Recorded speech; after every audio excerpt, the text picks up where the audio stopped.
life, often daily, now it seems, keeps reminding you why you've done the right thing. I was around friends and their other halves recently. Topics generally fall towards the things we tend to discuss. Everyday life, choices, what's right, what's wrong, the problems, the pitfalls, what shouldn't be, what should be. Anyway, I was around these people and, they start wailing a bit about the same old distant problems about, immigration and the way the world's heading, all the while ignoring the gynocentric foundations of how they live and the choices they make. That's the thing that always makes me smile. It's the, what about the children? What about the whales? What about the environment? All the while people, their own ethics and morals in their own lives, they have none. They don't look in the mirror. They don't make hard philosophical decisions. They don't make ethical and stoic, strong, disciplined decisions about their lives to make them better. And they know exactly what needs to be done within their own lives to make their lives better, but they avoid it by virtue signaling over the horizon, Anyway, somehow or other, the topic of marriage came into it. And as often happens, these couples around me smirked at me and said, "So, human, why haven't you ever wanted to be married?" And my answer is a standard one. Sell it to me. Convince me. And I know it's pointless, but when you put the onus on them, especially if you sort of point out what's in it for me, why should I? What do I get out of it? And usually it's a whole nebulous kind of romantic, these undefined things you'll get, and metaphysical sort of belonging and romantic love that's sort of floating around. Nothing concrete, whereas I can point to very fundamental things as to why I never wanted marriage. The primary being I never wanted to be in the role of a father. I never wanted that responsibility. But past that, the big one for me was, why should I give up my autonomy and individuality? What do I get for it? And usually they'll look at you really oddly like, that's a strange question. And I'm like, really? The funny thing is you can tell them about all the rational dangers you're avoiding, and everyone can nod, and they'll ask you to do it anyway. You tell them that the waters are infested with sharks, and their retort to you is, why don't you just jump into the water and show the shark who's boss? These little chats for me are very laughable reminders why I think I've always done the right thing by protecting my autonomy and forging my own path, which isn't anything big. All that is just protecting my freedom, independence and autonomy. And the system's argument through gynocentrism, women, and the modern traditionalist is just jump into those shark-infested waters, but trust us, it'll all be great. This notion of just jump into the water and show the shark who's boss, or jump into the lion's cage, show the gynocentric wild animal who's boss. And again, I'm not discounting the biological rational impulse to procreate and want to do it. I know that it's the primary reason that I'm here is procreation. The fact that I don't want to do it does not negate that individually I cannot see how it serves me. You see, all they do is try and sell you shame and guilt. Why don't you get married? Why don't you jump into the gynocentric meat grinder? I'm sure you'll survive. There's a small chance you will. Look, we can hold up lottery winners to show you that it's possible to win the lottery.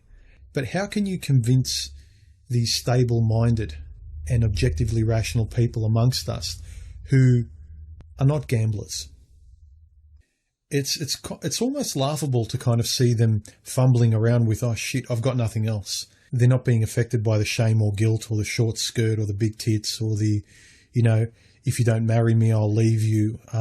When a man's not perturbed by that, when a man's not swayed and he keeps asking, yeah, you've already said that, convince me, sell it to me, sell the benefit to me of not going my own way, sell the benefit to me of getting married. What's in it for me? What do I get out of it? Why should I jump into the water? Why should I think of the species when gynocentrism clearly is not? They're not thinking of the future. Why should I work for a woman's dream of family and children? Why should I care about it by sacrificing my life when gynocentrism and feminism and the women today, they clearly don't care? You know, why should I care if they don't? I've said it in a few videos. When a man becomes concretely rational, when that starts to dominate the front of his thinking all the time, when that becomes the barometer by which he makes decisions and he places himself first and says, okay, I'm open to all opinions. Convince me. You know, I'll hear your point of view and you hear my point of view. I'll tell you why I'm not. You're so adamant. You're trying to shame me so much and push me so much as to why I should do what you want me to do. Sell it to me. Please, I'm open. And, you know, it's like listening to someone who's seen a ghost or seen a UFO and they're trying to convince you of its reality with no proof at all. So it was just really interesting being among these adults who can vote and reproduce and supposedly raise children, and them figuratively still holding the same mindset of an 8-year-old who believes in Santa Claus. That, you know, why don't I believe what they believe? And I just come back to the same thing. Okay, I'm listening. I'm completely open. Tell me why I'm missing out. Tell me why it's such a great idea. For the majority of guys, they'll give you all the reasons they're not interested in it. Guys in our circles. For me personally, I've never been reproductively motivated. I'll give you all the reasons I'm not interested in it. And on top of the lack of interest, I'll give you all the dangers that make my lack of interest or being repelled by traditionalism. I'll give you all those reasons why I'm rationally not interested and why I'm rationally avoiding it for self-preservation as a cost-benefit analysis. I'll give you all of those. And all I'm asking is for just a little bit in return, aside from gynocentric romanticism and the female brain of, trust me. You know, aside from that, sell it to me. I'm all ears. I'm one who believes in freedom of speech and freedom of association. You know, I want to sharpen my opinions. I want to learn. I've largely got a scientific and open philosophical mind. I'm the kind of person that smiles when I see two different religions able to have a conversation and have a live and let live attitude. You know, I want to see people discuss. I want to see people help themselves through being responsible for their own reflections in those conversations. So when I hear these traditionalists and these zombie wives and husbands, you see, all I have to do is just observe 99% of their lives of these traditional marriages, and all I see is husbands asking the wives for permission, whether they can do this, whether they can go somewhere, checking in with them, whether they can buy a toy for themselves, whereas the reciprocal is never true. She never seems to ask him for any permission. She has all the power in this relationship, and it's always deterred me that I don't have the final say in my life. And when I look at these neutered men who think they're the real man in their marriage, while the person behind the curtain is the wife pulling all the strings, and she knows it. I just keep coming back to, convince me, tough guy. Convince me why your life is so great, why I should adopt it. I can convince you with 100 things about the freedoms and autonomy I have. And it's no joke. I'm not talking bravado. It's just calm freedom, calm autonomy, calm self-determined living. I can actually point to that. Whereas all these husbands and wives are trying to gang up on me at these barbecues and get-togethers and drinks, and try and say, no, it's just sad, human. You know, you're going to be alone, and this fear of the future, and, you know, it's sad that you don't have this. And I could say, I really don't care. It's not sad. It's actually liberating I don't have this. I'm speaking a completely different language. They're saying, it's so sad you don't have this collar around your neck. And I'm saying, it's actually liberating I don't have that collar, because I can move as freely as I want.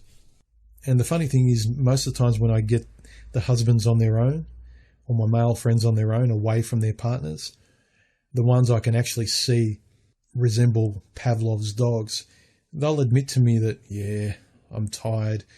I wish I could just live your life for one day. And honestly, the opposite is true for me. When I visit these guys, and you see, when I observe them with their children, I can see the small rays of sunshine that they're getting by sacrificing 95% of their lives. Whereas they can't see the 5% I'm sacrificing for the 95% of sunshine in my life. Anyway, it's just interesting. They're wanting me to jump into the water and say, show the shark who's boss. My comeback is always, you want me to jump into the water? Okay, sell it to me. Convince me. Why should I? Anyway, guys, think for yourself. Talk to you later. If you appreciate my content and want to say thanks, you can donate via the links below. A massive thank you to the recent donations of people on screen now. You guys are the absolute best. Thank you. I really do appreciate it. And let me know if you'd rather not have your name shown on screen. And finally, like, comment, subscribe, and hit the bell icon to be notified of my next video. If you're still not being notified of my videos, I've outlined some steps in the low bar. Thanks, guys.